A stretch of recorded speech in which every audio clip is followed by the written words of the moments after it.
বিসমিল্লাহ বলিয়া আমি শুরু কইরা যাই। নওগাঁ জেলায় বাঘ বাইর হইছে জানেননি সবাই। দর্শক শুনিবেন সবাই,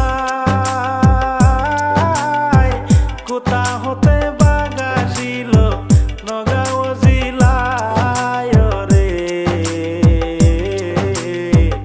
এবার বলি বিস্তারিত করে।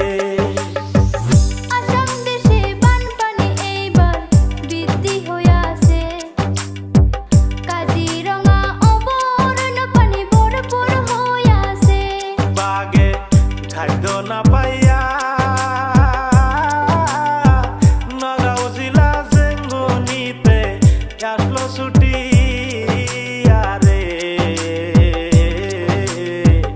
এবার বলবো মূল কাহিনী রে।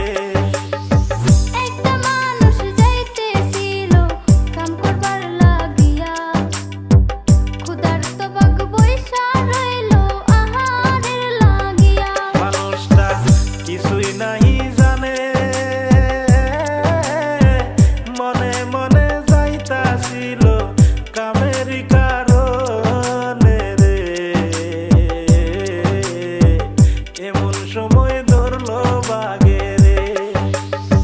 একটা শিক্ষার দিল মানুষটা এমন জোরে যারে। সঙ্গে সঙ্গে বস্তির মানুষজন জমা হইল রে। বাঘে মানুষ দেখিয়া সঙ্গে সঙ্গে পালাইল মানুষটাকে সারিয়া রে। রাখে আল্লাহকে মারতে পারে। আব্দুল আজিজ আব্দুল হোসেন আহত হইয়া যায়। সঙ্গে সঙ্গে পাড়ার লোকে হসপিটালে নিয়া যায়। শুধু এই জায়গাতে নয়, আরো অনেক জায়গাত বাঘে ক্ষতি কইরা যায় রে। সাবধান হয়ে থাকবেন সবাই রে। আসাম দেশে বানপানি আরো বৃদ্ধি পাইতে পারে। সরকারের তরফ থেকে হাই অ্যালার্ট জারি কইরাছে। দর্শক যেকোনো টাইমে